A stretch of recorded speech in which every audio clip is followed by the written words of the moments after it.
Nagsimula ang lahat sa isang hapunan. Isang hapunan na dapat sana ay puno ng tawanan at kumustahan, pero sa halip ay nababalot ng isang nakakabiinging katahimikan. Tanging ang mahinang tunog lamang ng mga kubyertos na tumatama sa pinggan ang maririnig sa malawak na komedor ng mansyon ng mga Serrano. Mula sa kanyang kinauupuan, pasimpleng sinulyapan ni Mariela ang kanyang ate Cassandra. Nakangiti ito, isang matamis na ngiti na hindi umaabot sa mga mata. Sa tapat nila, seryoso ang muka ng kanilang ama, si Don Ricardo, habang ang kanilang ina, si Doña Esmeralda, ay may malamig na ekspresyon na parang reyna na naghihintay ng tamang oras para ibaba ang kanyang hatol. Ramdam ni Mariela ang bigat sa hangin. Alam niyang may mahalagang pag-uusapan at alam niyang hindi niya ito magugustuhan. Tapos na ba kayong kumain? Ang baritonong boses ni Don Ricardo ang bumasag sa katahimikan. Agad na napaupo ng tuwid si Mariela. Tumango si Cassandra. Yes, Papa. Tumikhim ang kanilang ama. Ipinatong ang mga kamay sa ibabaw ng mesa. Tiningnan sila nito isa-isa, una si Cassandra, pagkatapos ay si Mariela. Ang mga mata nito ay mata ng isang negosyante, hindi ng isang ama. Malamig. Mapagkalkula. Pinatawag ko kayong dalawa dahil meron kaming mahalagang anunsyo ng mama ninyo. Panimula nito, nakatakda na ang kinabukasan ninyo. Sa isang iglap, parang huminto ang pag-ikot ng mundo ni Mariela. Nabitawan niya ang kanyang kutsara. Ang tunog ng pagbagsak nito sa pinggan ay umalingaw-ngaw sa buong silid kasabay ng malakas na kabog sa kanyang dibdib. Nakatakda na. Dalawang salita na parang martilyong pumukpok sa kanyang sentido. Cassandra, pagpapatuloy ni Don Ricardo, at sa pagkakataong ito ay may bahagyang nanggiti na sa kanyang labi. Ikaw ang panganay. Ikaw ang magiging susi sa muling pag-angat ng pangalan ng ating pamilya. Nakatakda kang ikasal kay Blake Villanueva. Isang haleluya ang gustong isigaw ni Cassandra. Si Blake Villanueva, ang pinakagwapo, pinakasikat, at pinakamayamang bachelor sa kanilang syudad. Ang lalaking matagal na niyang pinapangarap. Napangiti siya ng malapad. Isang tunay na ngiti sa wakas. Sa Sir Blake, Papa, totoo po ba yan? Oo, pumayag na ang pamilya niya. This is a perfect match. Isang alyansa ng yaman at kapangyarihan. Sagot ni Doña Esmeralda. Ang boses ay puno ng pagmamalaki. Napatingin si Mariela sa tuwa sa mukha ng kanyang ate. Masaya siya para dito. Pero ang tuwa na yon ay mabilis na napalitan ng kaba para sa sarili. Kung si Cassandra ay para sa pinakamayaman. Siya. Para kanino?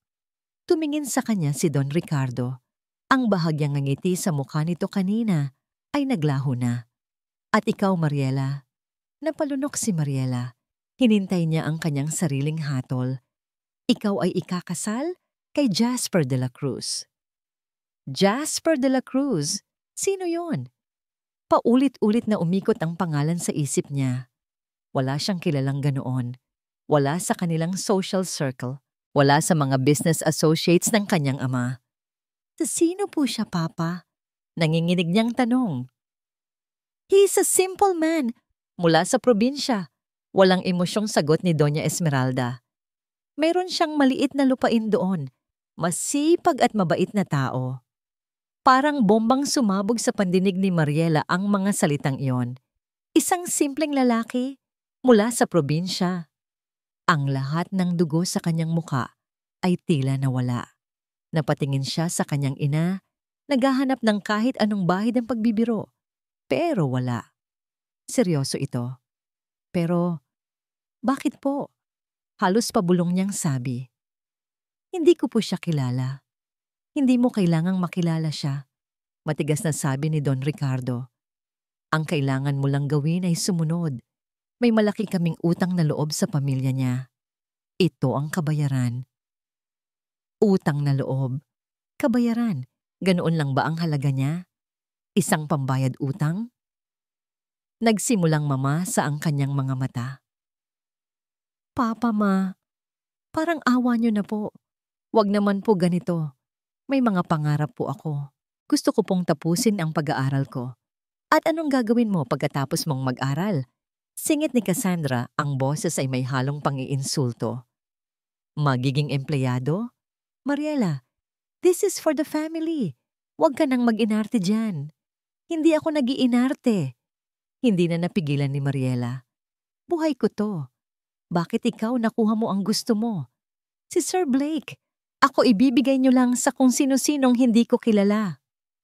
Watch your tone, Mariela. Sigaw ni Don Ricardo. Ang boses ay dumagundong sa buong komedor. Wala nang pag-uusapan. Tapos na ang desisyon. Magpapakasal ka kay Jasper de la Cruz sa ayaw at sa gusto mo. Hindi na nakasagot si Mariela. Tumulo na ang mga luhang kanina pa niya pinipigilan. Mabilis siyang tumayo at tumakbo paakyat sa kanyang kwarto. Hindi na pinansin ang tawag ng kanyang mga magulang. Ibinagsak niya ang sarili sa kama at doon humagulgol ng humagulgol. Ang kanyang kwarto na dati niyang santuwaryo ay tila naging isang kulungan. Bakit ganoon sila? Bakit ganoon na lang kadali para sa kanila na ipagpasyahan ng kanyang kapalaran? Ilang sandali pa, bumukas ang pinto. Pumasok si Doña Esmeralda. Umupo ito sa gilid ng kanyang kama. Hindi man lang siya sinubukang yakapin o patahanin. Tumigil ka na sa pag-iyak ni Mariela. Walang maitutulong yan. Malamig nitong sabi. Umupo si Mariela.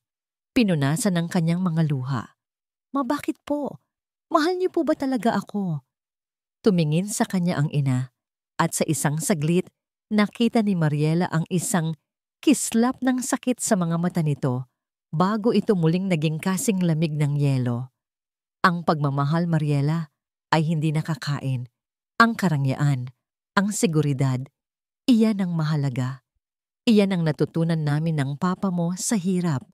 Ayokong maranasan mo ang kahihiyan na dinanas namin noon.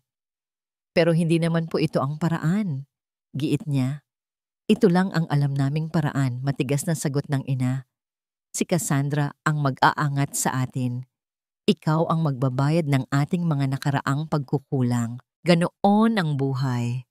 Tumayo si Doña Esmeralda. Maghanda ka. Darating siya bukas para makilala ka. At tuluyan na itong lumabas ng kwarto, iniwan si Marielang basag ang puso. Hindi pa siya nakakabawi sa pagkabigla nang bumukas ulit ang pinto. Pumasok naman si Cassandra. May mapagmataas na ngiti sa labi. Ipinakita nito sa kanya ang kamay nito kung saan nagniningning ang isang malaking diamanteng singsing. Binigay sa akin ni Blake kaninang umaga. Engagement ring daw. Pagmamayabang nito. Hindi ba ang ganda? Hindi sumagot si Mariela. Tiningnan lang niya ang kumikinang na bato. Ito ang simbolo ng tagumpay ng kanyang ate. At ang anino nito ang simbolo ng kanyang kabiguan. Huwag kang mag-alala, sis, sabi ni Cassandra. Tinapik ang kanyang balikat. Ang boses nito ay puno ng pekeng awa. Malay mo, mabait naman pala yang Jasper na yan. At saka, hindi naman lahat ng tao para sa marangyang buhay. Baka hanggang dyan ka na lang talaga. Umismid ito at lumabas na rin ng kwarto. Iniwan ang masangsang na amoy ng mamahaling pabango nito. Napayo ko na lang si Mariela at muling umiyak. Tumingin siya sa bintana sa madilim na kalangitan. Wala man lang bituin, katulad ng kanyang kinabukasan. Madilim at walang kasiguraduhan. Nasa kalagitnaan siya ng pag-iyak nang marinig niya ang muling pagbukas ng pinto. Iniluwan nito ang kanyang ama. Seryoso ang mukha nito, walang bakas ng anumang emosyon. May dala itong isang folder. Naglakad ito papalapit sa kanyang study table at marahas na ipinatong yun doon. Ang tunog ay tila isang hatol. Napatingin si Mariela sa folder pagkatapos ay sa kanyang ama. Ano po yan? Hindi siya sinagot ni Don Ricardo. Binuksan nito ang folder at inilabas ang isang dokumento at isang ballpen. Marriage contract. Maikli nitong sabi. Ang boses ay kasing tigas ng bato. Pirmahan mo. Pagkatapos ay tumalikod na ito at nagsimulang maglakad palabas. Bago ito tuluyang makalabas, huminto ito sa may pintuan. Hindi man lang ito lumingon. Sa katapusan ng buwan ng kasal, para kay Cassandra Serrano, ang mundo ay isang entablado at siya ang bida. At sa kasalukuyan, ang kanyang pagganap ay perpekto. Kasalukuyan siyang nakaupo sa passenger seat ng mamahaling kotse ni Blake Villanueva. Ang bango ng leather sa loob ng sasakyan ay humahalo sa amoy ng kanyang pabango. Sa kanyang kandungan, nakapatong ang isang paper bag mula sa pinakasikat na designer brand sa buong mundo. Sa loob niyon, ang pinakabago nilang handbag. Nagustuhan mo ba, mahal? Tanong ni Blake, isang kamay sa manibela. Ang isa naman ay marahang hinahaplos ang kanyang hita. Napangiti si Cassandra, isang nangiting abot langit. Sobra, Blake. It's perfect. Everything is perfect. At iyon ang totoo. Perpekto ang lahat. Si Blake ang kanyang Prince Charming. Ang singsing sa kanyang daliri ay mas maliwanag pa sa mga bituin. Ang buhay na ipinapangako nito sa kanya ay ang buhay na palagi niyang pinapangarap. Habang ang kapatid niyang si Mariela ay napunta sa isang hamak na magsasaka mula sa probinsya, siya naman ay mapupunta sa tuktok. Siya ang mananalo sa larong ito ng buhay na sinimulan ng kanilang mga magulang.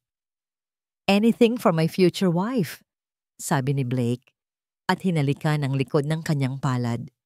Iyon ang musika sa pandinig ni Cassandra. Ang bawat salita ni Blake, ang bawat regalo, ang bawat kilos nito, ay isang kumpirmasyon na tama siya. Nakarapat-dapat siya sa lahat ng ito. Nang gabing iyon, dinala siya ni Blake sa pinakamahal na restaurant sa syudad. Ang ilaw mula sa mga chandelier ay nagpapakislap sa kanyang diamanteng singsing. Ang bawat taong dumaraan sa kanilang lamesa ay napapatingin, bumabati, puno ng paghanga. Nilulunod ni Cassandra ang sarili sa kanilang mga tingin. Ito ang gusto niya, ang makita, ang kainggitan. Let's order the best champagne, sabi ni Blake sa waiter at kindat sa kanya. Tumawa si Cassandra. Ang lahat ay parang isang panaginip. Pero kahit sa pinakamagandang panaginip, may mga sandaling gumigising sa'yo. Nang dumating ang bill, kaswal na inilabas ni Blake ang kanyang black credit card at ibinigay sa waiter. Ngunit pagbalik nito, may kasama itong isang alanganing ngiti. I'm sorry, sir. Declined po ang card. Mahina nitong sabi. Natigilan si Cassandra. Declined? Paanong mangyayari iyon? Pero tumawa lang ng malakas si Blake. That bank again. Palagi na lang silang may system issue. Ridiculous. Kumuha ito ng ibang card mula sa kanyang wallet at ibinigay sa waiter. Here, try this one. Tinanggap iyon ng waiter at umalis. Ilang sandali pa ay bumalik ito at naging maayos na ang lahat. Huwag mo nang isipin, yun mahal. Technical issues happen, sabi ni Blake, hinawakan ng kanyang kamay. Ngumiti si Cassandra, pero may isang maliit na tinik na bumaon sa kanyang isipan. Isang maliit na pagdududa. Mabilis niya iyong iwinaksi. Siyempre, nangyayari ang mga ganoon. Imposibleng magkaproblema sa pera si Blake Villanueva. Subalit ang maliliit na tinik, kapag hindi inalis, ay nagiging lason. Ilang araw ang lumipas. Habang papunta sila sa isang party, biglang tumunog ang cellphone pa ni Blake. Nakita ni Cassandra ang pangalan sa screen. Unknown number. Sinagot iyon ni Blake. Hello? Biglang nag-iba ang timpla ng mukha nito. Ang nangiti ay nawala. Napalitan ng pagkayamot. Sinabi ko na sa inyo, di ba? I need more time. Nagsalubong ang kilay ni Cassandra. Sino ang kausap nito? Anong hindi pwede? Narinig niyang sabi ni Blake. Ang boses ay nagiging desperado. I'm working on it. Just give me until next week. Babayaran ko lahat, doble pa.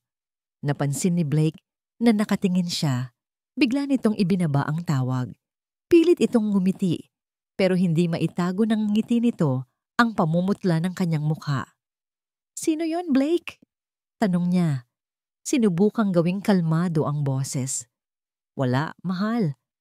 Isang makulit na business partner. Gusto nang makuha ang investment niya. Mabilis nitong sagot. You know how it is. People can be so impatient. Tungkol saan ba yung business na yan? Usisa niya. Naging mailap ang mga mata ni Blake. It's complicated. Mga corporate stuff. Huwag mo nang problemahin ang maganda mong ulo. Ang isipin mo lang ay ang magiging hitsura mo sa kasal natin. Hinalikan siya nito sa noo. At dahil gusto ni Cassandra na maniwala, pinili niyang maniwala. Pinili niyang isantabi ang isa na namang tinik na sumugat sa kanyang isipan. Kinagabihan, pag-uwi niya, hindi siya mapakali. Ang mga pangyayari, ang declined na credit card, ang misteryosong tawag sa telepono, ay paulit-ulit na naglalaro sa kanyang isip na parang sirang plaka. Huwag kang paranoid, Cassandra, sabi niya sa sarili. Inggit lang yan ng mga tao. Inggit lang sa inyo ni Blake. Para pagaanin ang loob, binuksan niya ang paper bag na regalo ni Blake at muling kinuha ang bagong handbag. Hinaplos niya ang malambot na balat nito. Tiningnan niya ang sarili sa salamin habang hawak-hawak iyon. Ito ang katotohanan, ang yaman, ang karangyaan. Hindi ang mga pagdududa. Ibinalik niya ang atensyon sa kanyang cellphone, nag-scroll sa mga social media. Tiningnan niya ang mga litrato nila ni Blake. Libo-libo ang likes, daan-daan ang comments po. Couple goals ang power couple. Sana all. Napangiti siya. Ito ang mahalaga. Ang imahe nila. Maya-maya, umilaw ang screen ng kanyang cellphone. Isang bagong mensahe mula sa isang numerong hindi nakarehistro sa kanyang contacts. Binuksan niya ito. Ang kanyang nangiti ay dahan-dahang naglaho habang binabasa ang iisang linya ng text. Ang kanyang puso ay nagsimulang kumabog ng sobrang bilis. Ang mamahaling handbag na hawak niya ay biglang bumigat na parang naging isang blok ng yelo. Ang nakasulat sa mensahe, sabihin mo sa mapapangasawa mo, magbayad siya ng utang niya. Kabasat, dumating ang araw ng kasal na parang isang magnanakaw sa gabi. Mabilis, hindi inaasahan, at ninakaw nito ang huling piraso ng pag-asa sa puso ni Mariela. 2 kasal ang magaganap sa iisang araw. 2 seremonya para sa 2 magkaibang kapalaran. Ang una ay para kay Cassandra. Ginanap ito sa pinakamalaking katedral sa siyudad. Nakasuot si Cassandra ng isang magarbong trahe de boda na pinalamutian ng libo-libong maliliit na kristal. Ang kanyang belo ay halos humahaba sa buong pasilyo. Siya ay isang prinsesa at ang kanyang kasal ay isang royal event. Ang lahat ng importanteng tao sa lipunan ay naroroon, nakangiti, kumukuha ng litrato, bumabati. Si Mariela ay naroon din, nakatayo sa isang gilid, suot ang isang simpleng damit bilang bridesmaid. Para siyang anino na nanonood sa maningning na liwanag ng kanyang ate. Pagkatapos ng seremonya ni Cassandra, oras na para sa kanya. Ngunit walang katedral na naghihintay para kay Mariela. Walang mga bisita, walang engranding selebrasyon. Ang kanyang kasal ay gaganapin sa isang maliit at malamig na opisina sa City Hall. Bago sila pumasok, hinila siya ng kanyang ina sa isang tabi. Mahigpit ang pagkakahawak nito sa kanyang braso. Mariela, umayos ka. Mariin nitong sabi. Ang bawat salita ay parang patalim. Huwag na huwag kang gagawa ng kahit anong ikakahiya ng pamilyang ito. Ngumiti ka. Umarte kang masaya ka. Naiintindihan mo? Hindi sumagot si Mariela. Tumango na lang siya habang pinipigilan ang mga luhang nagbabadyang tumulo. Ang suot niya ay isang simpleng puting bestida na binili lang nila sa isang department store. Iyon daw ang nararapat para sa isang simpleng kasal. Pagpasok niya sa loob ng opisina, nandoon na ang lalaking pakakasalan niya. Sa unang pagkakataon, nakita niya nang malapitan si Jasper de la Cruz. Hindi siya pangit. Hindi rin naman masasabing ubod ng gwapo. Siya ay simple, katamtaman ng taas, katamtaman ng pangangatawan. Nakasuot ito ng isang simpleng barong na tila luma na, pero malinis. Ang buhok nito ay maayos na nakasuklay, ngunit ang nakakuha ng pansin ni Mariela ay ang mga mata nito. Ang kanyang mga mata ay kalmado, parang isang payapang lawa. At nang tumingin ito sa kanya, walang paghuhuga, walang pagmamataas, tanging isang banayad na pagkilala. Tumayo ito at inilahad ang kamay.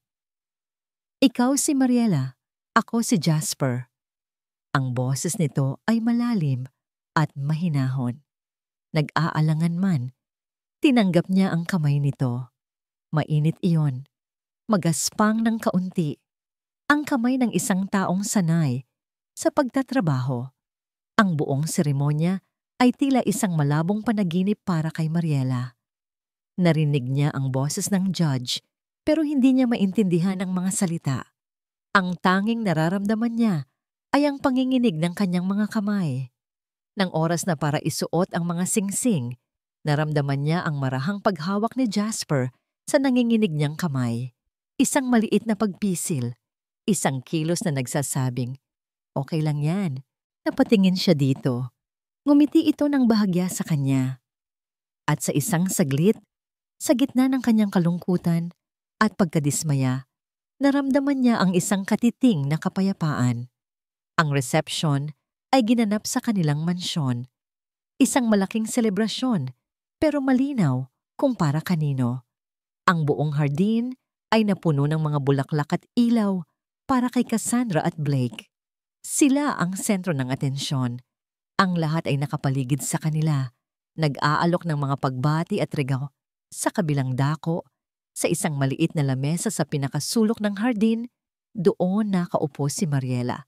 At ang kanyang bagong asawa, si Jasper, kinalimutan, binaliwala. Ang iilang bisita na lumalapit sa kanila ay nagbibigay lamang ng mga tingin na puno ng awa. Tila sinasabi ng mga mata nila, "Kawawang Mariela." Ito ang sinapit niya. Lalong lumubog ang puso ni Mariela sa kahihiyan. Niyuko niya ang kanyang ulo, pinipigilan ang sarili na maiyak sa harap ng lahat. Naramdaman niya ang paggalaw ni Jasper sa kanyang tabi. Inabutan siya nito ng isang baso ng tubig. "Huwag mo silang pansinin," mahina nitong sabi. Sapat lang para marinig niya. Ang mahalaga, tapos na. Nag-angat siya ng tingin.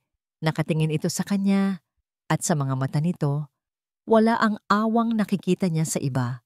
Ang nakita niya ay pag-unawa. Nang matapos ang gabi, oras na para umalis. Nagpaalam si Cassandra sa lahat. Masayang kumakaway habang isinasakay ni Blake sa isang bagong-bagong luxury sports car, kumikinang sa ilalim ng mga ilaw. Pagkatapos, lumapit sa kanila si Don Ricardo. "Jasper," sabi nito, ang boses ay formal at walang kabuhay-buhay. "Alagaan mo ang anak ko. Isa yung utos, hindi isang pakiusap." "Makakaasa po kayo," magalang na sagot ni Jasper. Hinila ni Doña Esmeralda si Mariela para sa isang mabilis at malamig na yakap. "Tumawag ka paminsan-minsan," bulong nito. At iyon na yon. Walang mainit na paghahatid, walang mga luha ng pamamaalam. Sumunod si Mariela kay Jasper palabas ng gate. Huminto sila sa tapat ng isang luma pero mukhang matibay na pickup truck. Binuksan ni Jasper ang pinto sa passenger side para sa kanya. Pumasok siya sa loob.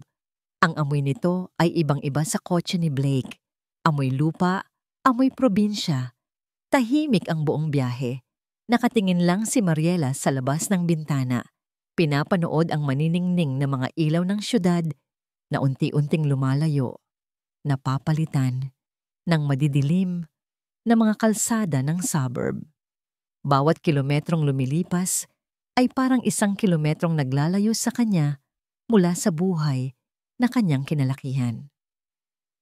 Sa wakas, huminto ang sasakyan. Tumingin si Mariela sa laba. Nakatayo sa harap nila ang isang bahay. Isang maliit na bahay na gawa sa kahoy at semento. May maliit na bakuran sa harap. Malayo. Sobrang layo sa mansyon ng mga Serrano. Bumaba si Jasper at pinagbuksan siya ng pinto. "Nandito na tayo," sabi nito. Nanatili lang si Mariela sa loob, nakatingin sa bahay. Ito ba? Ito na ba ang magiging buhay niya? Ang mga pader nito ay tila sumisigaw ng salitang ordinaryo. Simple, walang kinang. Lumabas siya ng sasakyan, ang mga paa ay parang may nakakabit na mabibigat na kadena. Tumayo siya sa tabi ni Jasper, parehong nakatingin sa kanilang magiging tahanan. Ang tanging ilaw ay mula sa isang poste sa di kalayuan. Bumuntong hininga si Jasper, isang tunog ng pagod, pero may halong kasiyahan. Ito na ang bago nating tahanan. Mahinahon nitong sabi habang kinukuha ang susi mula sa kanyang bulsa. Hindi kumibo si Mariela. Naramdaman niya ang pag-init ng kanyang mga mata. Ang pag-asang kanina niyang naramdaman, gaano man kaliit, ay biglang naglaho na parang bula. Napalitan iyon ng isang malalim at mabigat na alon ng kawalan ng pag-asa na nagbabantang lunurin siya ng buo. Ang mga unang araw ni Mariela sa bago niyang buhay ay parang isang mahabang bangungot. Ang katahimikan sa loob ng maliit na bahay ay nakakabingi. Sanay siya sa ingay ng mansyon, sa mga utos ng kanyang ina, sa pagmamayabang ng kanyang ate. Dito, ang tanging naririnig niya ay ang tibok ng sarili niyang puso, isang malungkot na ritmo ng pag-iisa. Ang mga gawaing bahay na dati ay ginagawa ng mga katulong ay naging kanyang responsibilidad. Sa unang pagkakataon sa kanyang buhay, natuto siyang magluto. Sa unang subok niya, nasunog ang sinaing. Sa pangalawa, napaso siya sa mainit na mantika. Aray! Napasigaw siya sa sakit at agad na binasa ang kanyang kamay sa gripo. Nagsimulang mamuo ang mga luha sa kanyang mga mata. Luha dahil sa sakit, pero higit pa roon, luha dahil sa awa sa sarili. Narinig ni Jasper ang kanyang sigaw mula sa labas. Mabilis itong pumasok. Ang muka ay puno ng pag-aalala. "Anong nangyari?" tanong nito, at agad na nakita ang namumulang balat sa kanyang kamay. Walang imik siyang hinila nito papalapit sa lababo, at marahang pinaagasan ng malamig na tubig ang kanyang paso. Pagkatapos ay kumuha ito ng first aid kit at maingat na nilagyan ng gamot ang kanyang sugat. Habang ginagawa niya iyon, hindi nagsasalita si Jasper. Ngunit ang kanyang mga kilos ay puno ng pag-aalaga. "Sa susunod, mag-ingat ka," sabi lang nito nang matapos. "Ako na ang magtutuloy nito." Kinuha nito ang sandok mula sa kanya at tinapos ang niluluto. Umupo lang si Mariela sa isang sulok, pinapanood ang kanyang asawa. Ang likod nito ay malapad, ang mga braso ay matipuno. Isang lalaking sanay sa pagtatrabaho. Ibang-iba sa mga lalaking nakikilala niya sa kanilang social circle. Sa kabila ng hirap, may isang bagay na ipinagpapasalamat si Mariela. Si Jasper ay mabait. Hindi ito mareklamo. Hindi ito naninigaw. Palagi itong umuuwi, galing sa trabaho na pagod, pero palagi itong may dalang ngiti para sa kanya. Isang hapon, habang nililinis niya ang bahay, bigla niyang naisip na tawagan ang kanyang pamilya. Namimiss na niya sila. Namimiss niya ang dati niyang buhay. Dinial niya ang numero ni Cassandra. "Hello?" Sagot ng kanyang ate, ang boses ay masaya. Sa likod, naririnig niya ang tunog ng mga alon at masayang musika. "Ate, kumusta na?" tanong ni Mariela. "Oh, Mariela, ikaw pala. We're here in Palawan for our honeymoon. Sobrang ganda dito. You should see our villa. Grabe, it's paradise. Walang tigil na pagmamayabang nito. Hindi man lang siya tinanong kung kumusta na siya. Anyway sis, gotta go. Blake is calling me. Magi-island hopping pa kami. Bye! At ibinaba na nito ang tawag. Napabuntong hininga na lang si Mariela. Tila isa na lang siyang malayong alaala para sa kanyang pamilya. Isang problemang naisasantabi. Nang gabing iyon, umuwi si Jasper na mas pagod kaysa karaniwan. May dala itong kaunting dumi sa kanyang mukha. Pero bago pa man makapagsalita si Mariela, may kinuha ito mula sa likod. Isang bulaklak. Isang maliit na puting bulaklak na tila pinitas lang sa tabi ng daan. Medyo lanta na ang mga talulot nito. Inabot nito yon sa kanya. Para sa'yo. Nagulat si Mariela. Saan mo to nakuha? Nagkibit-balikat ito, isang nahihiyang ngiti ang sumilay sa lab. Nakita ko lang sa daan. Habang naglalakad pa uwi, naalala kita. Naalala kita. Ang dalawang salitang iyon ay tila isang mainit na kumot na bumalot sa nanlalamig niyang puso. Sa buong araw, walang ibang nakaalala sa kanya. Pero ang lalaking ito, sa kabila ng pagod nito, sa maghapong pagtatrabaho, ay naalala siya dahil lang sa isang simpleng bulaklak. May kung anong kumiliti sa puso ni Mariela. Kinuha niya ang bulaklak at inilagay sa isang baso na may tubig. Isang munting dekorasyon sa kanilang simpleng hapagkainan. Mula noon, nagsimula siyang makita si Jasper sa ibang liwanag. Napansin niya kung paano nito inaayos ang sirang gripo, kung paano nito kinukumpuni ang bakod sa kanilang bakuran, kung paano nito ginagawa ng upuan ang ilalim ng maliit na puno sa kanilang hardin para may maupuan siya habang nagbabasa. Lahat ay maliliit na bagay, ngunit ang mga maliliit na bagay na yon ay nagsimulang punan ang malaking puwang sa kanyang puso. Isang maulan na hapon, habang wala si Jasper, naisipan ni Marielang maglinis ng bodega. Doon, sa isang sulok, nakita niya ang isang lumang baul na gawa sa kahoy. Dahil sa kuryosidad, binuksan niya ito. Puro mga lumang gamit ang laman. Mga damit na mukhang lumana, ilang mga libro. Ngunit sa ilalim ng lahat, may isang leather-bound photo album. Dahan-dahan niya iyong binuksan.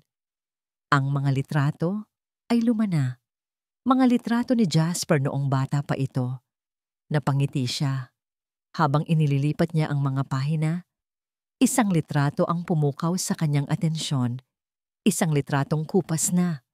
Pero malinaw pa rin. Nakatayo si Jasper, marahil ay nasa early 20s siya noon, sa harap ng isang napakalaki at modernong gusali. Nakasuot siya ng toga, ang kanyang nanggiti ay abot tenga. Sa tabi niya, nakaakbay ang isang mas matandang lalaki, nakasuot ng isang mamahaling suit. Ang mukha ay nagpapakita ng labis na pagmamalaki. Ang gusali. Pamilyar iyon kay Mariela. Tinitigan niya ang logo na nakaukit sa salamin sa likod nila. 3 letrang magkakaugnay. DLC De La Cruz Holdings, ang pinakamalaking korporasyon sa bansa. Ang kumpanyang palaging bukang-bibig ng kanyang ama. Ang kumpanyang pangarap nitong makasama sa negosyo. Bakit may litrato si Jasper doon? At sino ang matandang lalaking kasama niya? Pinilit niyang alalahanin kung saan niya nakita ang mukha ng lalaki.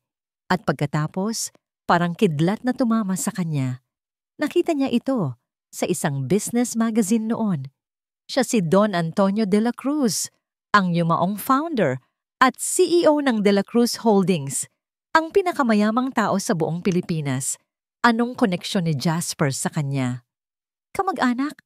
Isang scholar? Imposible. Habang hawak niya ang litrato, naramdaman niya ang unti-unting panlalamig ng kanyang mga kamay. May isang bagay na hindi tama. May isang malaking piraso ng puzzle na nawawala. Biglang bumukas ang pinto ng bodega. Mariela, anong ginagawa mo rito sa dilim? Napatayo siya sa gulat at sa pagmamadali. Nabitawan niya ang album. Kumalat ang mga litrato sa sahig. Pumasok si Jasper. Ang mukha ay nag-aalala. Nakita nito ang nakakalat na mga litrato At pagkatapos ay ang litratong hawak pa rin niya. Ang ngiti sa mukha ni Jasper ay dahan-dahang naglaho. Naglakad ito papalapit sa kanya, dahan-dahan. Walang imik nitong kinuha ang album at isa-isang pinulot ang mga litrato sa sahig. Kinuha rin ito ang litratong hawak niya. Hindi ito galit. Ang nakita ni Mariela sa mga mata nito ay isang bagay na hindi niya pa nakikita dati. Isang bakas ng kalungkutan. Sa sino siya? Tanong ni Mariela, itinuro ang matandang lalaki sa litrato. Tumingin si Jasper sa litrato, pagkatapos ay sa kanya. Ngumiti ito, isang pilit at malungkot na nangiti. Mga lumang alaala lang yan. Isinara nito ang baul at ikinandado. Halika na sa loob. Malamig na dito? Sabi nito, at marahang inakay siya palabas ng bodega na parang walang nangyari. Pero para kay Mariela, lahat ay nagbago na. Ang larawang yon ay nagtanim ng isang binhi ng palaisipan sa kanyang isipan.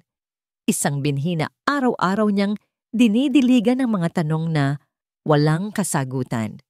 Si Jasper de la Cruz, ang simpleng lalaki mula sa probinsya, ang asawa niyang magsasaka. Sino ka ba talaga? Ang text message na yon ay naging isang multo na bumubuntot kay Cassandra. Sa umaga, sinusubukan niyang ipagsawalang bahala ito. Isang manloloko lang siguro, o baka maling numero lang. Ngumingiti siya sa harap ng salamin, isinusuot ang kanyang mga diamante at sinasabi sa sarili na siya si Mrs. Cassandra Villanueva at ang buhay niya ay perpekto. Pero sa gabi, kapag tahimik na ang lahat at tanging ang marangyang orasan lang sa kanilang silid ang naririnig, bumabalik ang mga salita. Sabihin mo sa mapapangasawa mo, magbayad siya ng utang niya. Ang perpektong bulan na kanyang tinitirhan ay nagsimulang maging napakanipis at natatakot siyang baka sa isang maling galaw lang, ito ay pumutok. Isang umaga, habang naghahanda siya para sa isang charity event, hindi niya mahanap ang paborito niyang kwintas na perlas. Hinalughog niya ang kanyang jewelry box, pero wala ito roon. Pati na rin ang isang pares ng kanyang diamanteng hikaw. Nagsimula siyang mataranta. Blake! Tawag niya. Ang boses ay may bahid ng panik. Nakita mo ba yung pearl necklace ko? Lumabas si Blake mula sa banyo. Nagpapatuyo ng buhok. Ngumiti ito sa kanya. Isang nangiting sobrang kalmado. Yung kwintas. Ako ang kumuha, mahal. Ano? Bakit? Ipinapalinis ko lang. Pati na rin yung hikaw mo. Kaswal nitong sagot. Medyo naninilaw na kasi. I want my wife to always look her best. Nakahinga ng maluwag si Cassandra. Siyempre, yun lang pala. Napakabuti talaga ni Blake. Okay, akala ko nawawala na. Ngunit habang paalis si Blake, may napansin si Cassandra sa mesa nito.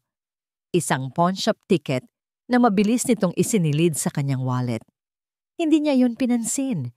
Pinilit niyang hindi iyon pansinin. Ang mga bitak ay nagsimulang lumaki. Isang araw, ipinatawag sila ng kanyang ama para sa isang tanghalian. Si Don Ricardo, bilang isang matalinong negosyante, ay gustong malaman kung kumusta na ang mga investment na ipinagkatiwala niya kay Blake. Sa harap ng kanyang ama, si Blake ay naging ibang tao. Naging mas magaling siya, mas kumpiyansa. Naglabas ito ng isang folder na puno ng mga dokumento, mga charts, at mga graphs. Tito, as you can see, our initial investment has already grown by 15%, sabi ni Blake, itinuturo ang isang komplikadong chart. I'm projecting that by the end of the year, we will see a 40% return. Ang kailangan lang natin ay isang final push, a little more capital to secure the Villanueva Tower deal. Tinitigan ni Don Ricardo ang mga papel. Ang mukha ay seryoso. Si Cassandra ay nakaupo sa tabi ni Blake, nakangiti, sumusuporta. Wala siyang maintindihan sa mga pinagsasabi ni Blake, pero ang mahalaga ay mukhang kumbinsido ang kanyang ama. Magkano ang kailangan mo? Tanong ni Don Ricardo. Sinabi ni Blake ang isang halaga na halos ikahulog ng panga ni Cassandra. Ngunit tumango-tango lang ang kanyang ama. Sige, I'll have my secretary transfer the funds tomorrow. Thank you, Tito. You won't regret this, sabi ni Blake. Ang boses ay puno ng pasasalamat. Nang gabing iyon, hindi na natiis ni Cassandra. Habang nakahiga sila sa kama, tinanong niya ang tanong na matagal nang gumugulo sa kanyang isipan. Blake, mahina niyang sabi. Yung mga text, may mga tumatawag din ba sa'yo? Natigilan si Blake. Dahan-dahan itong humarap sa kanya. Sa dilim, nakita niya ang pagod sa mga mata nito. Bumuntong hininga ito. Oo. Isang salita. Pero para itong isang malaking bato na dumagan sa dibdib ni Cassandra. Cassandra, may problema ba tayo, Blake? Nanginginig niyang tanong. Sabihin mo sa akin ang totoo. Hinawakan ni Blake ang kanyang mga kamay. Malamig ang mga yon. May kaunting problema sa cash flow, mahal. Maliit na bagay lang. May ilang mga deal na na-delay, kaya medyo naipit ako. Pero huwag kang mag-alala. Ginagawan ko ng paraan. Pero bakit hindi mo sinabi sa akin? At bakit kailangan mo pang manghiram kay Papa? Dahil ayokong mag-alala ka. Malambing nitong sabi. Hinaplos ang kanyang pisngi. At dahil kailangan ko ang pera ni Papa, para maisara yung deal na mag-aayos sa lahat ng problema natin. Trust me, Cassandra. Ginagawa ko to para sa tin. Para sa kinabukasan natin. Mahal na mahal kita. Hinalikan siya nito. At sa halik na yon, pinili ni Cassandra na manipula. Pinili niyang lunukin ang kanyang mga pagdududa. Pinili niyang magtiwala. Dahil kung hindi, guguho ang lahat ng kanyang pangarap. Nakatulog siya ng gabing iyon na may kaunting kapayapaan sa puso. Kinabukasan, mag-isa lang siya sa mansyon. Nagpaalam si Blake na may importante itong meeting. Naisip ni Cassandra na marahil ito na ang meeting na mag-ayos sa lahat. Nasa sala siya, nagbabasa ng isang fashion magazine nang biglang may kumatok sa kanilang malaking pinto. Hindi ito ang karaniwang katok ng isang bisita. Malakas, madiin, tila walang pasensya. Nagtaka siya. Inaasahan ba nila ang sinuman? Tumayo siya at naglakad papunta sa pinto. Binuksan niya ito ng bahagya. Ang kanyang nangiti ay agad na naglaho. Nakatayo sa harap niya ang dalawang lalaking malalaki ang katawan, nakasuot ng itim na jacket. Ang kanilang mga muka ay seryoso at malamig. Ang kanilang mga mata ay tila sinusuri ang bawat sulok ng kanilang mansyon. Hindi sila mukhang ordinaryong bisita. Mukha silang gulo. Sa sino po sila? Kinakabahang tanong ni Cassandra. Tiningnan siya ng isa sa mga lalaki mula ulo hanggang paa, isang tinging nakakapanliit. Nandyan ba si Blake Villanueva? Tanong nito. Ang boses ay magaspang at walang anumang galang. Wala siya. May meeting siya. Bakit? Ang lalaki ay ngumisi. Isang gising hindi abot sa mga mata. Sabihin mo sa kanya, pinapahanap siya ng boss namin. Isang linggo pagkatapos ng insidente sa kanilang pintuan, nakatanggap ng tawag si Mariela mula sa kanyang ina. Magkakaroon tayo ng family dinner sa Sabado, sabi ni Doña Esmeralda sa kabilang linya. Ang boses nito ay formal, tila nag-aanunsyo ng isang business meeting. Kailangang narito kayong lahat, ikaw si Jasper, si Cassandra at si Blake. Mag-uusap-usap tayo. Kinabahan si Mariela. Alam niyang ang pag-uusap sa kanilang pamilya ay nangangahulugan ng isang bagay. Mayroong problema o mayroong hatol na ibababa. Dumating sila ni Jasper sa mansyon sakay ng kanilang lumang pickup truck. Sa garahe, nakaparada ang bagong sports car ni Blake, kumikinang at tila nangiinsulto sa kanilang simpleng sasakyan. Bumuntong hininga si Mariela.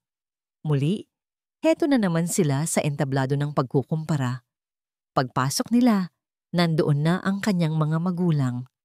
Ang hapagkainan ay nakahanda na, puno ng mga mamahaling pagkain na matagal na niyang hindi natitikman. Ngunit ang kapaligiran ay malamig at hindi komportable. Mabutit nakarating kayo, sabi ni Don Ricardo, hindi man lang tumitingin kay Jasper. Ang lahat ng atensyon nito ay nasa pintuan, naghihintay. Nahuli ng halos 1 oras sina Cassandra at Blake. Pagdating nila, halatang-halata ang tensyon sa kanilang mga mukha. Si Cassandra ay nakasuot ng isang damit na sobrang elegante para sa isang simpleng hapunan na para bang sinusubukan nitong patunayan ang isang bagay. Si Blake naman ay pilit na nakangiti, pero may bakas ng pagod at pag-aalala sa kanyang mga mata. Pasensya na tito, tita. Medyo na traffic. Palusot ni Blake. Umupo na kayo, sabi lang ni Don Ricardo. Ang hapunan ay nagsimula sa isang nakakabinging katahimikan. Ang mga magulang ni Mariela ay abala sa pakikipag-usap kina Cassandra at Blake tungkol sa mga party at mga bagong bilihin. Siya at si Jasper ay tila hangin lang na hindi nakikita. Nasasaktan si Mariela para sa kanyang asawa, pero nanatili lang itong tahimik, magalang na kumakain sa kanyang tabi. Upang basagin ang katahimikan, nagsalita si Don Ricardo. Blake, kumusta na pala yung sinasabi mong malaking real estate deal? Yung Villanueva Tower? Biglang nabuhayan ng loob si Blake. Ito na ang pagkakataon niya. Umupo ito ng tuwid at inilabas ang kanyang personalidad bilang isang matagumpay na negosyante. It's going great, Tito. Actually, we're in the final stages. Pagmamayabang nito. Nakuha na namin ang prime location sa BGC. We're just finalizing the permits and securing our final investor.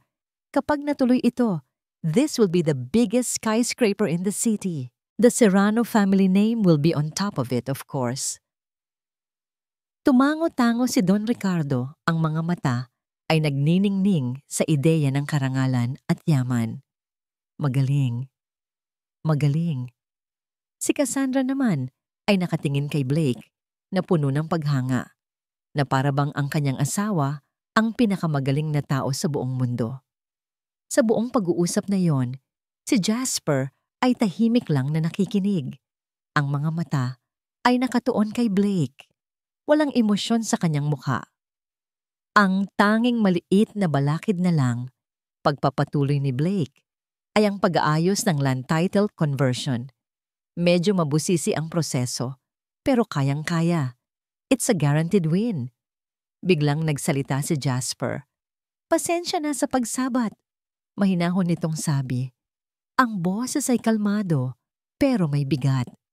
Lahat ng mata ay napunta sa kanya. Natigilan si Blake sa kalagitnaan ng kanyang pagsasalita. Si Cassandra ay napatingin ng masama kay Mariela, na para bang sinasabing, pagsabihan mo yang asawa mo. Hindi pinansin ni Jasper ang kanilang mga tingin. Nakatuon ang kanyang mga mata kay Blake.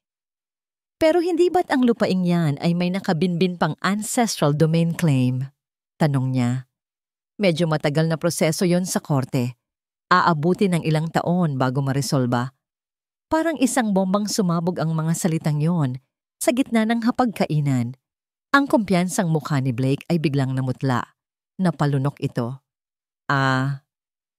Yun ba? Minor issue lang yon. Inaayos na ng mga abogado ko. Ang boses niya ay biglang nawalan ng katiyakan. Ngayon, ang mga mata naman ni Don Ricardo ang napunta kay Jasper. Pero sa pagkakataong ito, hindi ito tingin ng pagwawalang bahala. Ito ay tingin ng pagtataka at interes. Paano mo nalaman yan, iho? Bago pa man makasagot si Jasper, sumingit na si Cassandra. Ang boses ay matinis sa pagkainis. Papa, ano bang alam niyan sa business? Magsasaka lang yan. Baka nabasa lang niya sa kung saang chismis. Tumingin si Jasper kay Blake. Hindi ito nagsalita. Ngunit ang kanyang mga mata ay tila nangungusap. Isang tinging malalim at mapanuri, na parang binabasa nito ang buong pagkatao ng kaharap. Sa ilalim ng tinging iyon, si Blake ay lalong hindi napakali. Nawalan na ng gana ang lahat. Mabilis na tinapos ang hapunan, sa gitna ng isang hindi komportableng katahimikan. Habang paalis sila, hinila ni Cassandra si Mariela. Ano bang problema niyo? Galit nitong bulong. Bakit mo hinahayaan ang asawa mong magsalita ng ganyan? Pinapahiya niyo kami. Kung naiinggit kayo, huwag niyo namang sirain ang mga plano namin. Hindi namin kayo sinisiraan, ate. Sagot ni Mariela, nasasaktan sa paratang nito. Talaga? Umalis na nga kayo. Dalhin mo na yang magaling mong asawa at wag na kayong babalik dito. Itinulak siya ni Cassandra papalayo. Sumakay si Mariela sa pickup truck na mabigat ang puso. Tahimik ang biyahe nila pauwi. Ang ingay lang ng makina ang maririnig. Si Mariela ay nakatingin sa labas, pero ang isip niya ay lumilipad. Hindi na niya natiis. Humarap siya sa lalaking nagmamaneho sa kanyang tabi, ang lalaking puno ng misteryo. Paano mo nalaman yun, Jasper? Tumingin sa kanya si Jasper saglit. Pagkatapos ay ibinalik ang tingin sa daan.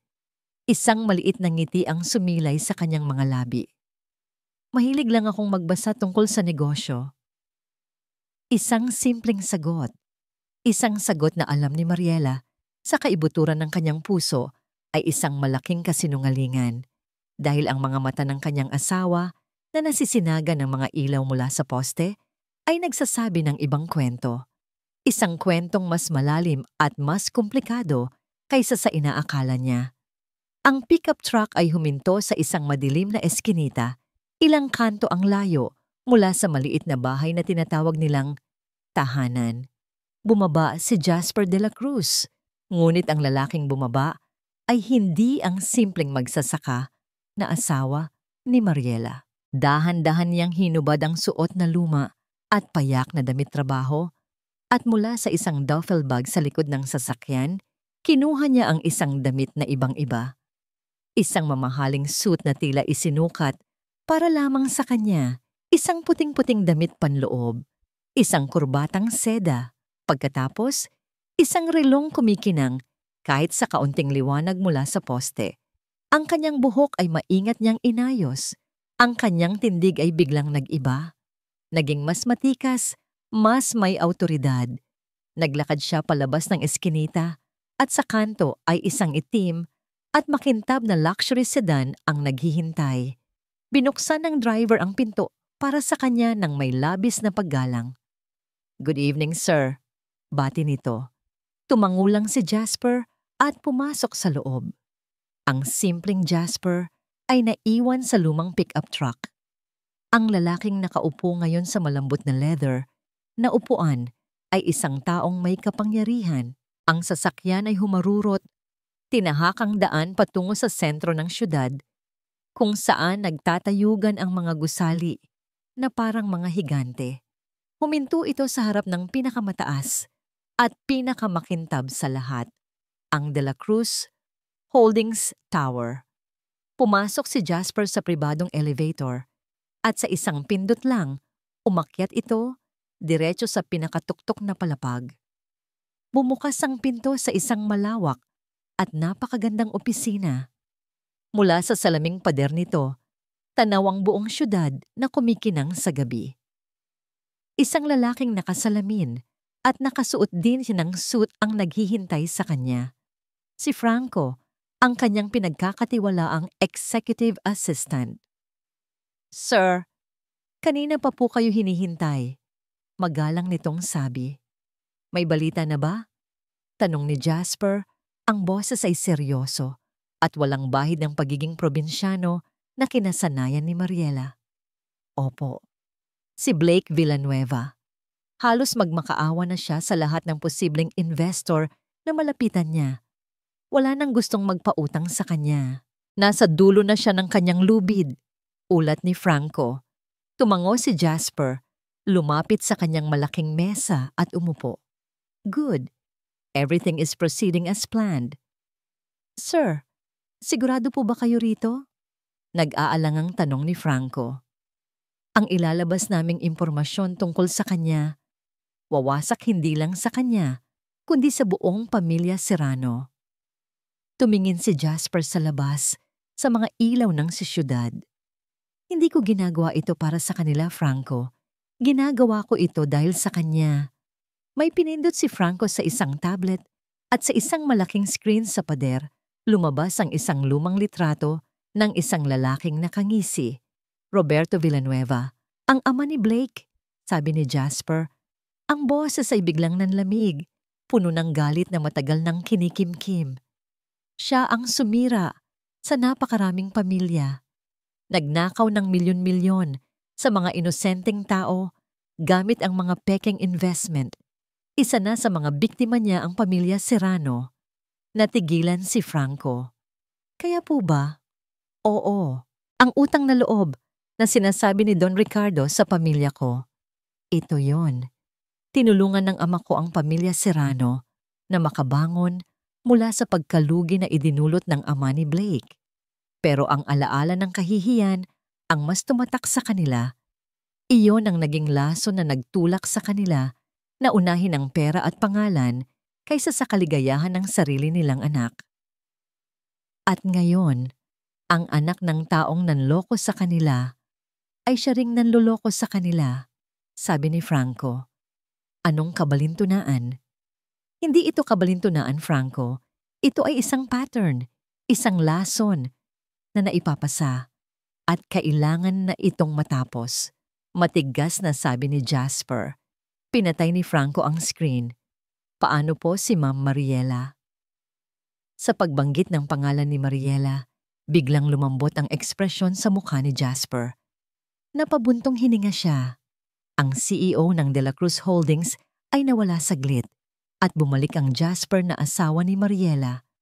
Tumingin siya sa isang maliit na picture frame na nakatago sa gilid ng kanyang mesa. Isang litrato ni Mariela na kuha niya nang hindi nito alam habang nagbabasa ito sa ilalim ng puno sa kanilang bakuran. Ang nangiti nito ay totoo at payapa. Ang plano niya ay simple lang sa simula.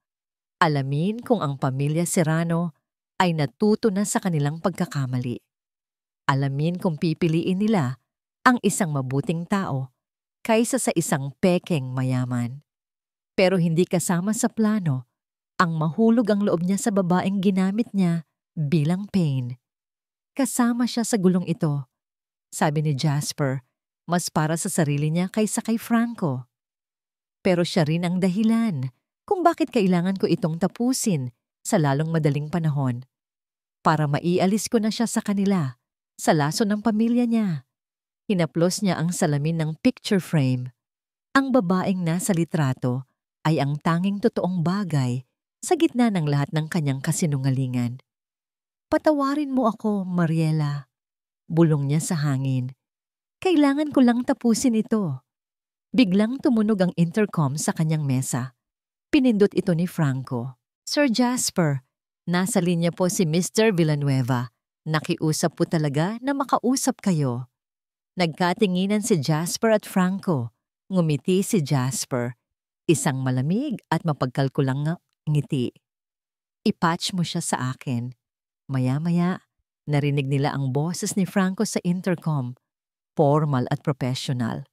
Sir, nasa labas na po ang team. Kumagat na po si Blake sa pain. Humingi siya ng meeting sa Lunes. Ang mga sumunod na araw ay isang impyerno ng pagkukunwari para kay Cassandra. Sa labas, siya pa rin si Mrs. Blake Villanueva, nakangiti sa mga litrato, suot ang pinakamagagandang damit. Ngunit sa loob, ang kanyang kaluluwa ay unti-unting nilalamon ng takot. Ang mukha ng mga lalaking kumatok sa kanilang pinto ay hindi maalis sa kanyang isipan. Si Blake ay palaging wala sa bahay. Palaging may importanteng meeting. Pero kapag umuuwi ito sa gabi, amoy alak at may mga bagong pasa sa kanyang mga braso na pilit nitong itinatago. Ang perpektong bula ay malapit ng pumutok at alam ni Cassandra na kapag nangyari iyon, malulunod silang lahat. Isang gabi, umuwi si Blake na tila nawawala sa sarili. Ang kanyang mamahaling damit ay gusot. Ang kanyang buhok ay gulo. Umupo ito sa sofa at isinubsob ang muka sa kanyang mga palad. Anong nangyari? Nanginginig na tanong ni Cassandra. Kailangan ko ng pera, Cass. Sabi nito, ang boses ay basag.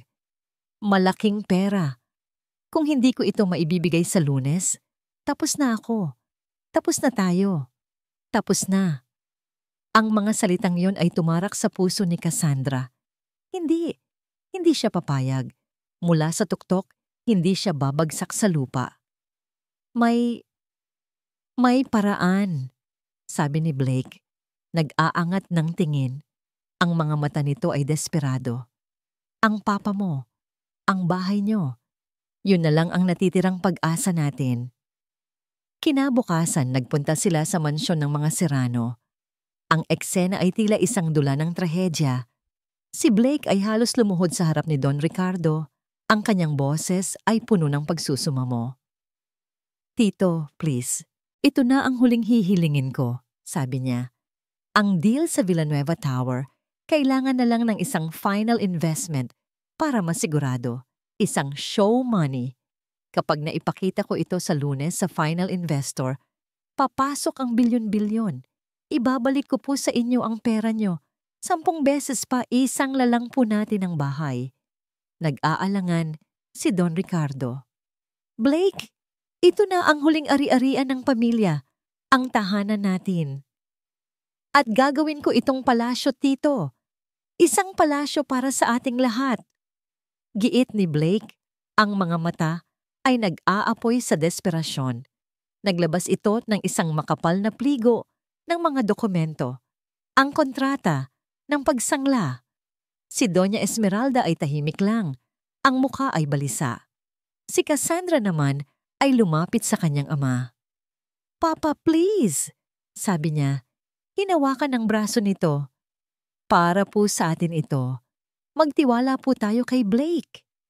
Nasa gitna sila ng pagtatalo nang biglang bumukas ang pinto. Pumasok si Mariela. Nagulat ang lahat sa kanyang pagdating. Tila may naramdaman siyang hindi maganda, kaya siya napadalaw. Nakita niya ang tensyon sa silid, ang mga dokumento sa mesa, ang desperadong mukha ni Blake. Anong nangyayari dito? Tanong niya. Walang sumagot. Lumapit si Mariela sa mesa at nakita ang titulo ng kanilang bahay. Nanlaki ang kanyang mga mata. Papa? Ma? Ate? Ano ito? Lumingon siya sa kanila. Ang boses ay puno ng hindi makapaniwalang tingin. Hindi nyo naman siguro gagawin to, di ba? Isasangla nyo ang bahay natin? Wala kang pakialam dito, Mariela. Sigaw ni Blake. Umalis ka dito. May pakialam ako. Bahay din namin to. Giit ni Mariela at humarap sa kanyang ama. Papa, wag po kayong makinig sa kanya. May hindi po magandang kutob sa akin dito. Iyon na ang huling mitya na nagsindi sa galit ni Cassandra. Ang lahat ng kanyang takot, kahihiyan, at desperasyon ay biglang bumuhos at si Mariela ang naging sentro ng lahat ng yon. Hindi magandang kutob? Tumawa si Cassandra isang tawang walang saya. O baka inggit? Inggit ka lang. Ate, hindi totoo yan. Inggit ka lang kasi kami aangat. Habang ikaw mananatili sa putik kasama ng asawa mo. Sigaw ni Cassandra, ang mukha ay nag-iba na sa tindi ng galit. Palagi kang ganyan. Palagi kang kontra. Dahil hindi mo matanggap na ako ang nanalo sa buhay at ikaw ang talunan. Sa sobrang galit, dinampot ni Cassandra ang isang plorera sa mesa at ibinato sa sahig. Malapit sa paanan ni Mariela. Nabasag ito. At ang tunog ay umalingaw-ngaw sa buong kabahayan, kasabay ng pagsigaw niya. Umalis ka na. Umalis ka dito at wag nang babalik. Wala na kaming kapatid na katulad mo. Natigilan si Mariela. Ang mga mata niya ay napuno ng luha, hindi dahil sa takot, kundi dahil sa sakit na dulot ng mga salita ng sarili niyang kapatid. Tumingin siya sa kanyang mga magulang, naghahanap ng tulong. Pero yumuko lang ang mga ito, hindi siya kayang tignan. Walang nagsalita para sa kanya. Mag-isa lang siya. Dahan-dahan siyang tumalikod. Ang bawat hakbang ay parang isang milya ang bigat.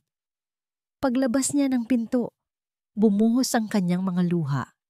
Ang pamilyang minsan niyang minahal ay tila isang estranghero na ngayon. Sa loob, pagkasara ng pinto, isang nakakabinging katahimikan ang namayani. Sa gitna ng tensyon at basag na florera, kinuha ni Don Ricardo ang ballpen. Sa isang mabilis at desperadong galaw, pinirmahan niya ang mga dokumento. Napanood ni Cassandra ang pagpirma ng kanyang ama. Wala siyang naramdamang tagumpay. Tanging isang malalim at malamig na pakiramdam ng pagkatalo. Biglang tumunog ang cellphone ni Blake. Sinagot niya ito. Hello? Yes. Okay, confirmed. Monday. See you. Ibinaba niya ang tawag.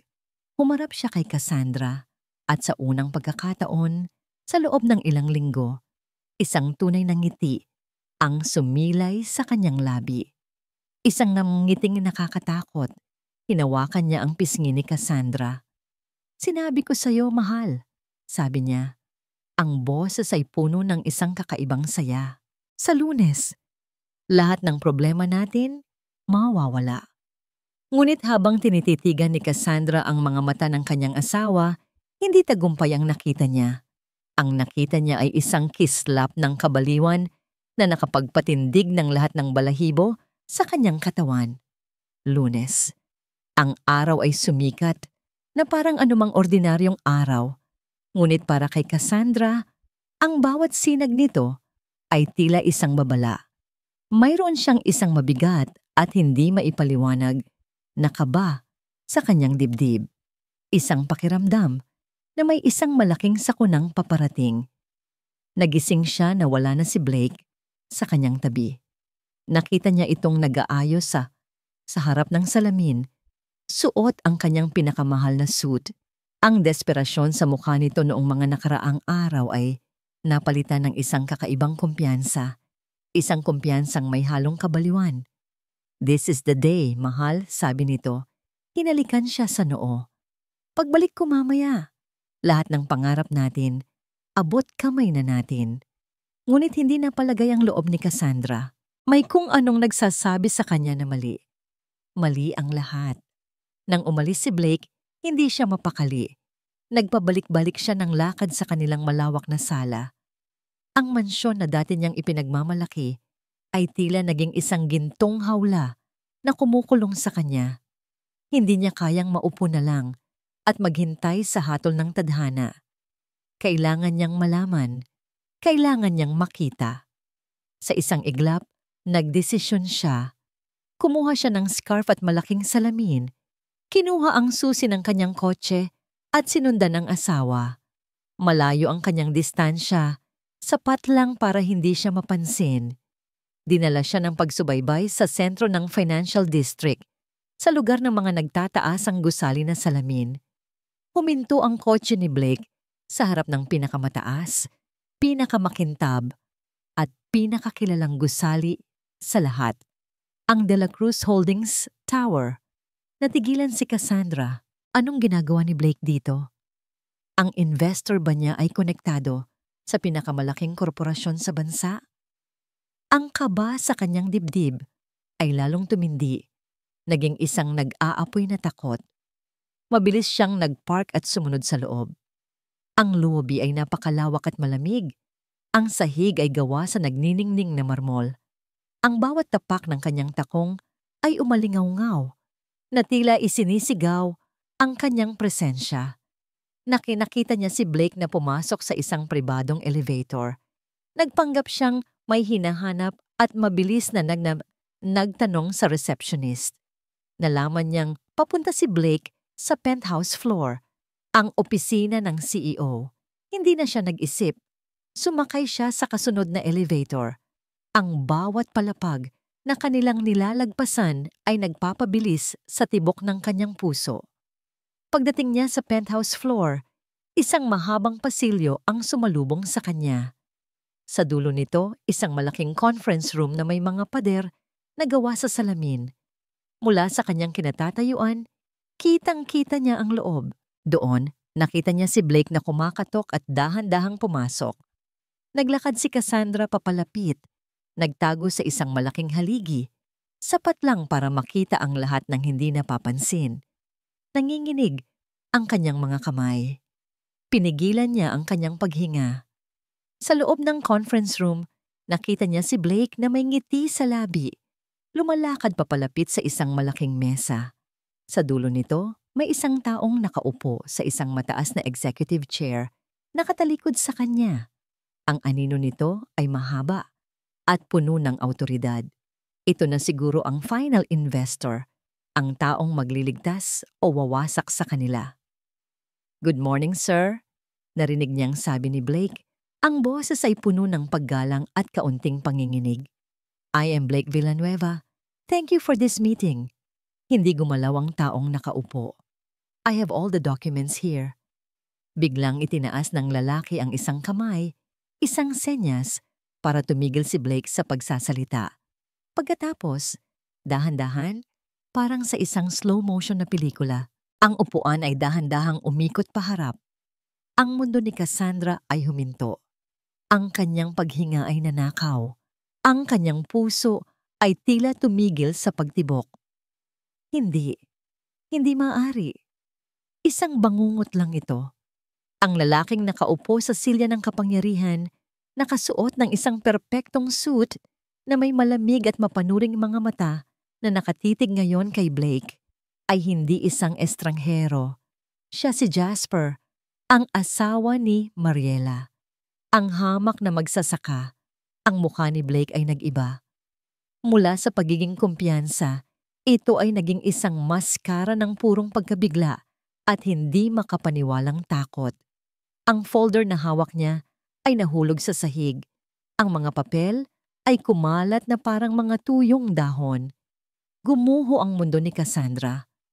Ang sahig na marmol sa ilalim ng kanyang mga paa ay tila naging buhangin na humihigop sa kanya pababa. Napatakip siya sa kanyang bibig para pigilan ang isang sigaw. Ngunit hindi pa doon natatapos ang lahat. Biglang bumukas ang pinto ng conference room sa kabilang dulo. Pumasok si Franco, ang assistant ni Jasper, at sa likod nito, ang kanyang mga magulang, si Don Ricardo at Doña Esmeralda. Ang mga mukha ay puno ng pagtataka. At sa likod nila, si Mariela. Ang mga mata ay puno ng sakit at pagkalito. Inimbitahan silang lahat para panoorin ang pagbagsak. Ang eksena sa loob ay parang isang litratong nagyelo sa oras. Si Blake, nakatayo na parang isang estatwa ng pagkatalo. Ang kanyang mga magulang at kapatid, nakatayo sa gilid, hindi maintindihan ang nangyayari. At si Jasper, nakaupo sa kanyang trono, ang hari ng lahat ng kanilang mga kasinungalingan. Dahan-dahang tumayo si Jasper mula sa kanyang upuan. Ang kanyang presensya ay pumuno sa buong silid. Tiningnan niya si Blake, pagkatapos ay ang pamilya Serrano. At sa huli, ang kanyang mga mata ay tila tumago sa salamin at tumitig diretso kay Cassandra. Isang nakakabinging katahimikan ang namayani. Pagkatapos, nagsalita si Jasper. Ang kanyang boses, na dati mahinahon, ngayon ay matalas, malinaw, at puno ng kapangyarihan na tila kayang magpatigil ng mundo. "Let's begin." Huminto siya saglit, at isang malamig na ngiti ang sumilay sa kanyang mga labi. Or should I say, let's end this. Mula sa kanyang kinatatayuan, tiningnan ni Jasper ang bawat isang mukha sa silid. Ang kanyang mga mata, na dati nagpapakita ng kabaitan at simpleng pamumuhay, ngayon ay matalas, mapanuri, at puno ng bigat ng katotohanan. Ang POV ay sa kanya. Ang laro ay sa kanya. "Maupo kayo." Utos niya. Ang boses ay kalmado, ngunit hindi maaring suwayin. Tila mga robot na walang sariling pag-iisip, umupo ang mga magulang ni Mariela. Si Blake ay nanatiling nakatayo, nanginginig, hindi makapaniwala sa kanyang nakikita. Si Mariela ay napahawak sa braso ng kanyang ina. Ang mga mata ay nakatuon lamang kay Jasper, puno ng mga tanong na hindi niya masabi. Sino ka?" Nanginginig na tanong ni Blake. Anong kalokohan to?" Hindi siya pinansin ni Jasper. Tumingin ito kay Franco. Simulan mo. Tumango si Franco at pinindot ang isang remote. Bumaba ang isang malaking screen sa likod ni Jasper. Ang unang lumitaw ay isang diagram ng mga kumpanya, mga utang, at mga koneksyon. Sa gitna ng lahat ng yon, ang litrato ni Blake Villanueva. Ito po, panimula ni Franco, ang boses ay professional at malamig. Ay ang web of deceit na ginawa ni Mr. Blake Villanueva. Sa kasalukuyan ang kanyang kumpanya ay bangkarote na. Ang mga investment na sinasabi niya ay pawang mga kasinungalingan para makakuha ng pondo at mabayaran ang kanyang mga utang sa mga loan shark. Isa-isang ipinakita sa screen ang mga ebidensya, mga kopya ng bounced checks, mga recording ng mga tawag kung saan siya'y nagmamakaawa, mga litrato niya kasama ang mga kilalang sindikato. Hindi totoo yan. Gawa-gawa niyo lang lahat yan. Sigaw ni Blake, pero ang pawis na namumuo sa kanyang noo ay nagsasabi ng ibang kwento. Talaga? Tanong ni Jasper at sa isang senyas niya, ipinakita ni Franco ang huling dokumento. Isang kopya ng Deed of Sale, ang titulo ng bahay ng mga Serrano. Ang perang ipinangako sa iyo ng final investor mo, Blake, ay hindi kailanman darating, sabi ni Jasper. Dahil ako ang bumili ng lahat ng utang mo, lahat, pati na rin ang pagkakasangla sa bahay ng pamilya Serrano. Sa madaling salita, ako na ang may-ari ng lahat ng natitira sa inyo. Sa narinig, si Doña Esmeralda ay napahawak sa kanyang dibdib, tila hirap huminga. Si Don Ricardo naman ay napayuko. Ang kanyang mukha ay biglang tumanda ng 10 taon. Ang pundasyon ng kanilang karangalan ay gumuho sa isang iglap. Bakit? Halos pabulong na tanong ni Don Ricardo. Bakit mo ginagawa to sa amin? Tumingin si Jasper sa matanda at sa unang pagkakataon, nakita nila ang isang kislap ng awa sa mga mata nito. Dahil nangyari na ito dati sa inyo, sagot ni Jasper at muling sumenyas kay Franco. Ang litrato ni Blake sa screen ay napalitan ng litrato ng isang mas matandang lalaki. Ang ama nito, si Roberto Villanueva. Hindi niyo na ba siya naaalala? Tanong ni Jasper. Siya ang dahilan kung bakit kayo nalugi 20 taon na ang nakakaraan. Ang taong pinagkatiwalaan ninyo ng lahat ng pera nyo at pagkatapos ay naglaho na parang bula. Isang malakas na singhap ang narinig mula kay Doña Esmeralda. Ang multo ng nakaraan na pilit nilang ibinaon ay muling bumangon para sampalin sila sa mukha.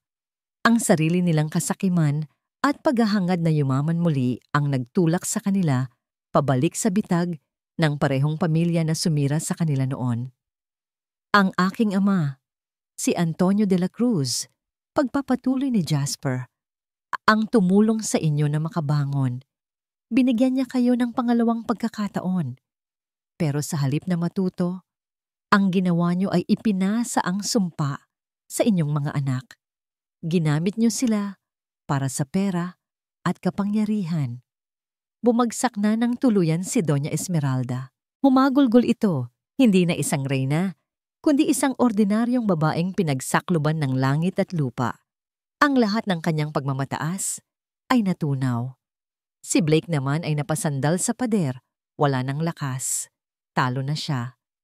Sa labas ng conference room, sa likod ng salamin, si Cassandra ay napaluhod na. Ang lahat ay kasinungalingan. Ang kanyang perpektong buhay, ang kanyang perpektong asawa, ang kanyang halaga. Lahat ay gumuho.